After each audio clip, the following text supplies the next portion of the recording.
Hello there, it's Jay here from Jay's Vintage Junk, and today I'm going to be taking a look at this. Now what we've got here, this is, I know it looks like a scanner or like a marine radio or something like this, but this is basically a portable radio. What we've got here, this is a Sony ICF-PRO80. This dates from I think they started making this in '87 and it went up to sometime in the 1990s. I think it had just under a 10-year actual lifespan, this particular radio. They made a slightly lesser version, the ICF-PRO80, which is basically the same radio with a few features missing. This is the top of the range one. This doesn't belong to me. This actually belongs to a friend of Andy's, and he'd asked Andy to have a look at it. But basically this is early surface mount electronics. We've got surface mount capacitors, surface mount chips, things like that in here. And basically what the problem with this is, or what at least from the research that I've done, the problem with this is, it's those pesky capacitors, the same style pesky capacitors that plague us in like Amiga 600s, Amiga 1200s, Mac Classics, things like that.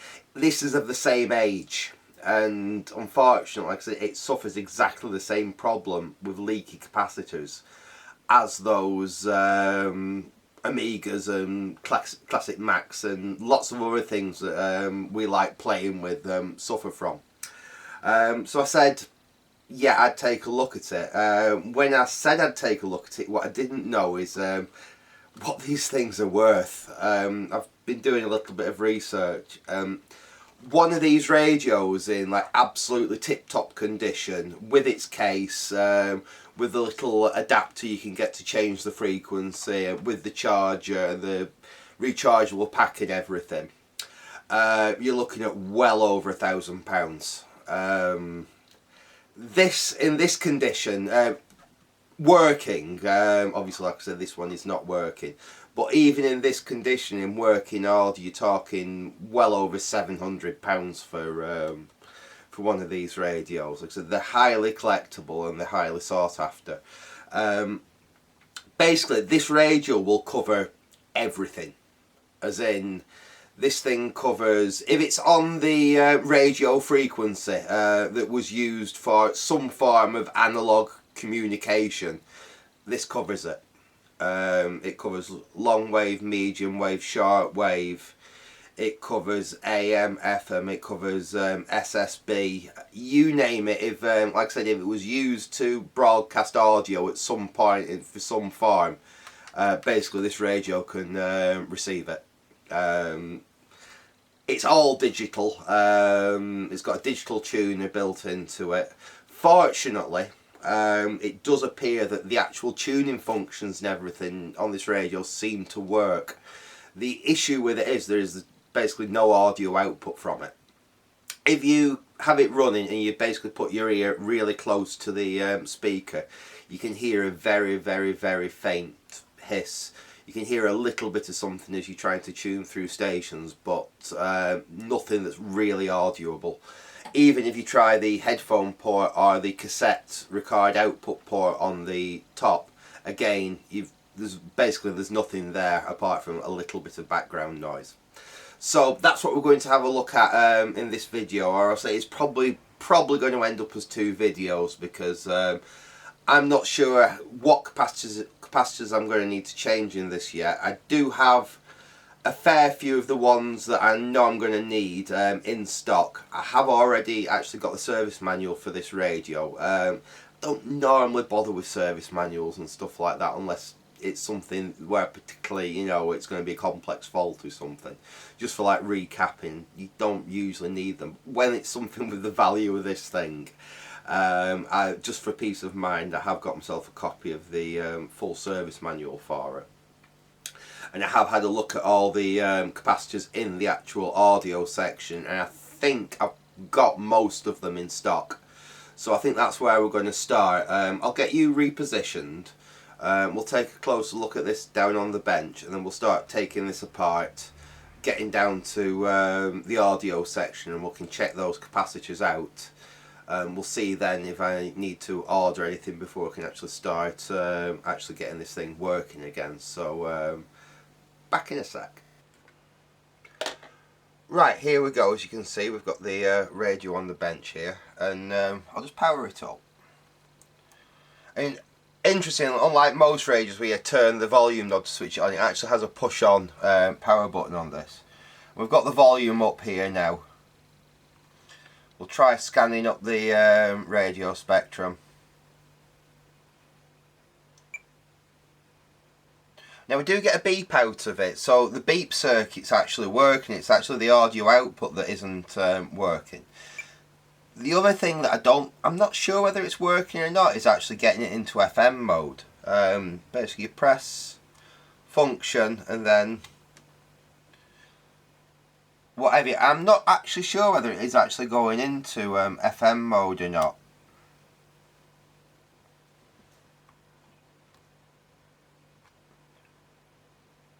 But whatever, we're not getting, like I said, we're not getting any perceivable audio out of it at all. Everything else seems to be at least doing something, but like I said, we're just not getting any audio out. So we'll switch off. The other interesting thing,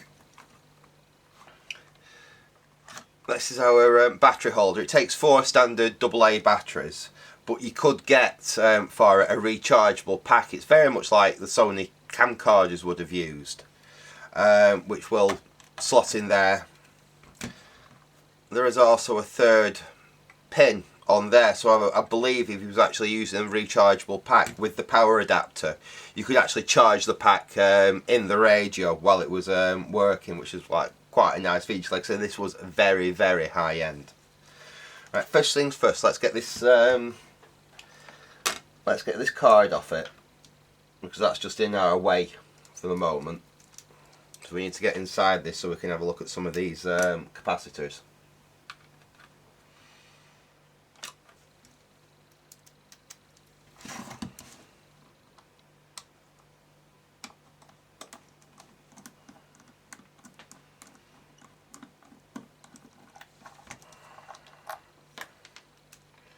Make sure we keep all our mounting hardware safe as well.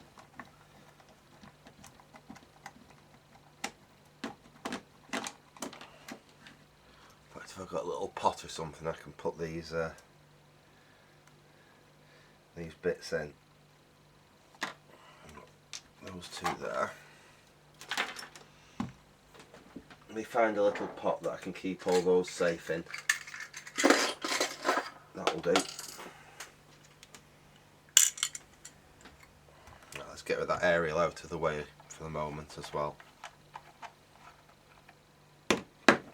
Looks like we might have oh no, it's just very recessed. There's a screw there, there's 2 screws in there and 1 there. So let's start by taking those out and let's see if that gets us anywhere. I have never worked on one of these before, but I've worked on plenty of surface mount stuff, so hopefully if it is just a case of recapping and there's nothing else drastically wrong with it, we should be able to get this working again.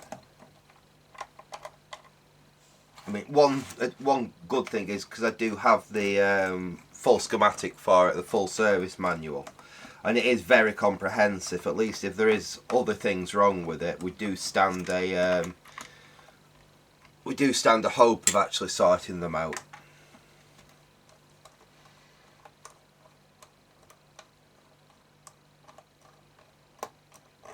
Right, hopefully that should be the back off. Okay, let's get that screw out so that can go in there. Wow, yeah.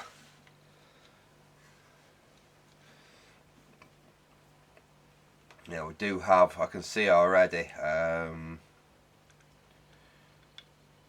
do have quite a few surface mount electrolytics on that first board. There's one there, One there, one there, one there, one there, one there, one there.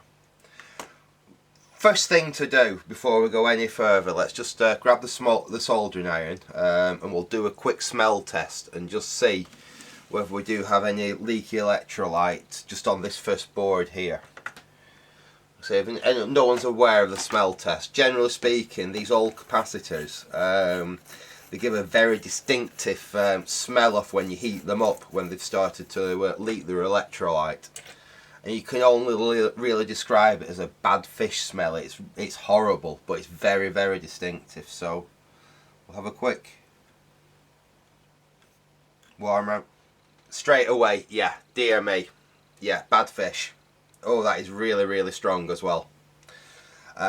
So yeah, we've got leaking electrolytic capacitors. Now, is this the audio board or not? I'm not actually sure whether this, in fact, is the audio board or the audio board's further down. We'll put that away, but we have confirmed what I thought we would confirm, which, like I said, is we do have... let's get this disconnected so we don't cause any damage.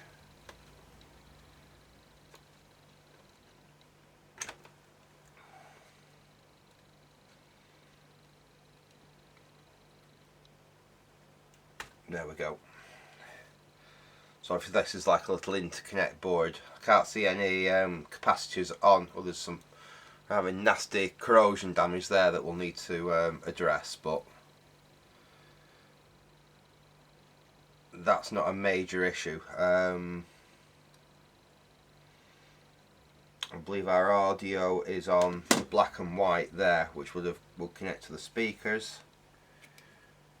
The speaker's actually loose. Let's take that out. Again, we've got a little bit of corrosion damage on there. We can test that speaker. So we may indeed have a frozen speaker. We know we've got corrosion damage. We know we've got leaking electrolytic capacitors, but we could also possibly have a frozen speaker. Let's free this wiring off.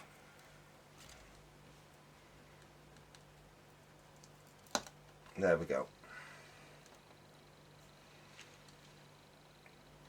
Let's see how we can actually get the rest of the radio out of the cabinet. I believe we have to pull the knobs off. Oh no, because they push through, don't they? We just have to pull... I think we have to pull this one off as well, which doesn't want to come off. And we'll push it off from the back maybe.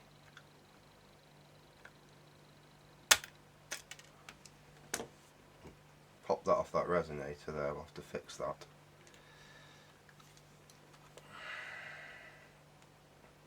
Just bear with me a second, folks. I'll just have to figure out, I think I'll need a puller or something to see if I can get that off there. So just bear with me a sec.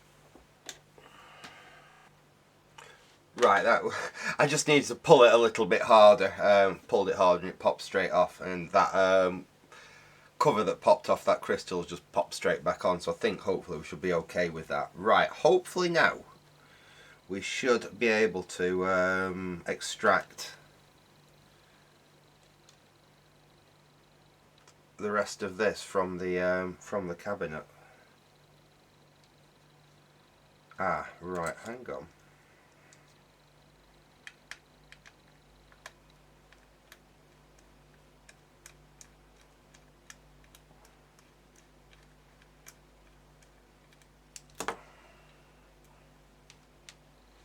Try that now. There we go. So there's something right. We need to undo that nut there, I think. No. Oh, I spot it. There's a screw down there.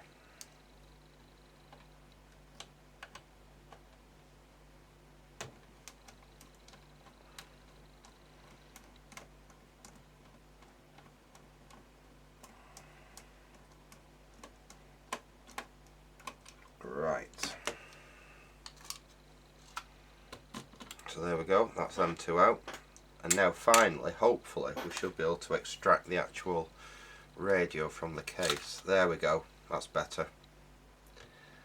I've got to be careful with this because it's got all those little individual... Oh, actually, well, that's really nifty. They're actually fixed in so they're not going to all drop out like on so many things we work on. This thing really is like super high quality. Right. Now we've got a capacitor down there, but I very much doubt that that's going to be an issue. We will check it. But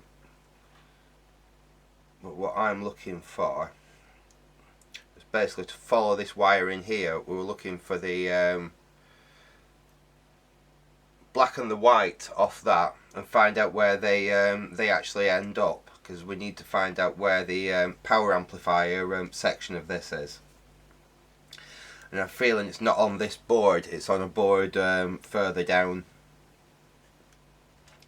into this thing, and it is very intricately built and it's very intricately put together actually. Now it looks like if I take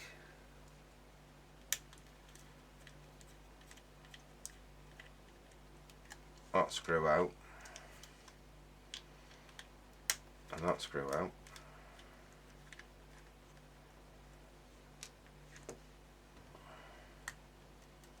there we go.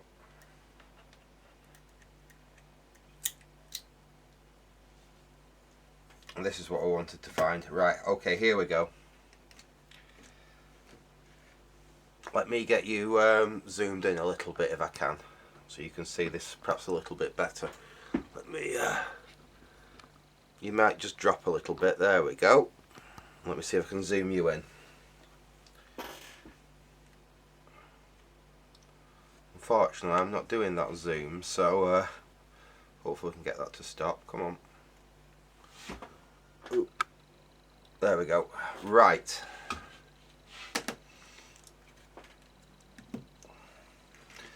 Now this is the section that we're interested in, around here. I think this is where most of our problems are going to lie. This is the power amplifier section. As we can see from there, if we follow that black and white wire, those basically are the speaker wires, and they terminate, that's power there, and they terminate over here. Basically it's this section here is our audio output section. I believe that long IC there is actually the output IC. These two electrolytic here are probably actually fine. Like I said, we will test them, but those are probably actually fine. I'm expecting it's that one, that one, that one, possibly that one there, which are going to be what's the issue. What we will do, we'll do the smell test again. We'll start over here, and we just want to warm up, just near, basically just warm the board, and have a, and I'm not actually getting anything off that one.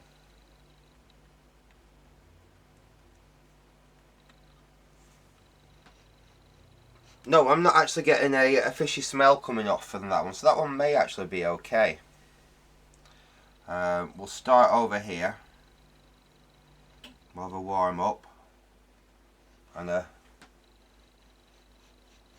again, I'm not getting a really strong smell from that one. Right, let's have a try around here.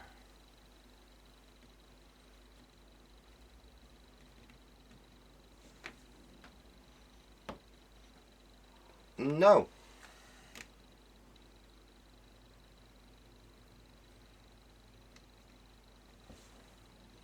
And there we go. Dear me, very, very strong. As soon as I hit that capacitor there, I believe, in fact if I look down there, there is a fair bit of corrosion on that capacitor leg there.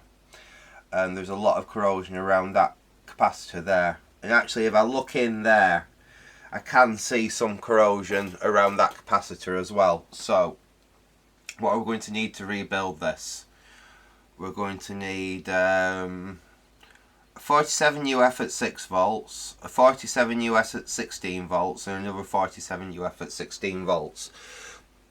to replace those surface mount capacitors there. And let's have a look at these two through hole capacitors.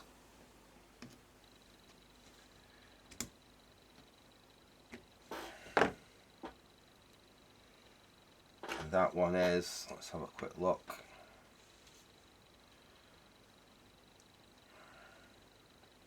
That's a 470 UF there at 16 volts. And this one, and there is corrosion around the legs on it. It's probably come from that capacitor there, but I'll probably change this anyway. See if we can get this up so we can see, I think it's probably 220 or something like that. Yes indeed, it's a 220 UF at 10 volts there, so we'll probably change those two as a matter of course. We're definitely going to have to change those there. I don't know about that one. I can't see any corrosion around it, and there's no sign of it leaking. In fact, I've just spotted another one down that side there, so let's move this lot out of the way. Let's see if we can see what. Oh no, there's a few more down here I didn't spot before. That is another 47 at 6 volts. I don't think I have anything like that in stock. I think I will have to order some of those in. But let's have a quick smell test.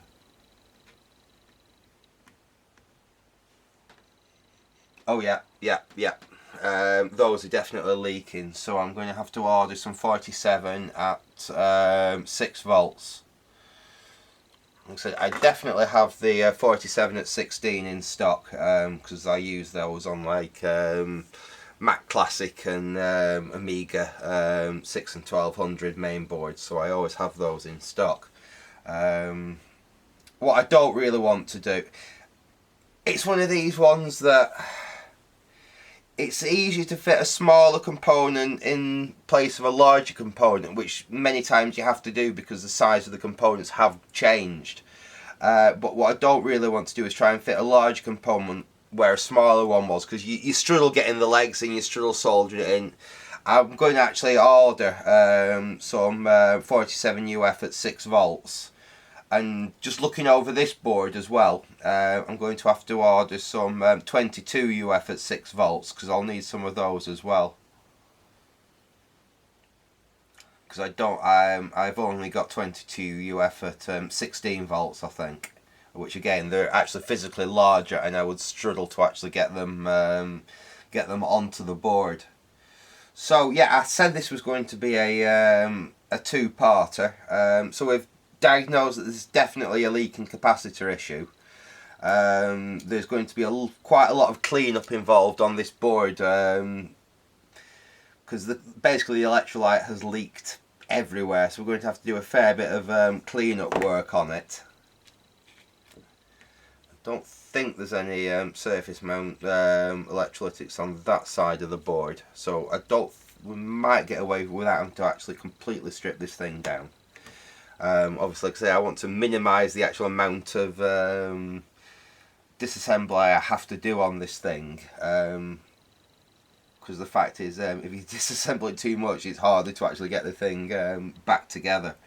But yeah, we're going to have to change all these. Well, we'll change the lot basically. So again, another 47 at 6 volts, 47 at 6 volts, 47 at 6 volts. That one in there was 47 at 6 volts. That one is, those are 47 at 16 volts. So yeah, I'll order in some 22 UF at 6 volts and 47 UF at 6 volts surface mount electrolytics. We can get those in. We'll change those two while we're in here, just as a matter of course. We'll have to do a lot of clean-up work on this board. It doesn't look like it's actually started to attack the tracers yet, fortunately. We really won't know until we start taking some of this stuff off. I will have to get some more Kapton tape as well, because I've just run out, and I think we're probably going to have to tape some of these connectors up and stuff, or else we're going to end up melting them, getting the original ones off. In fact, some of these we might have to look at another way of getting them off the board, because there's so much round there that I don't want to risk damaging with hot air. But we'll do all that in the next video. Like I said, this video was, I was expecting this to be more than just a quick fix on this radio, really, so this is definitely going to be a two-parter. So I will get those components ordered, and then when we come back we will start actually doing the work on this. We will take, we will change all those capacitors, we'll change those, we'll clean all the board up, and hopefully that should get this radio going again. Anyway, I'm going to say hope you enjoyed that. Stay tuned for the next instalment on this radio. So thanks for watching, and goodbye.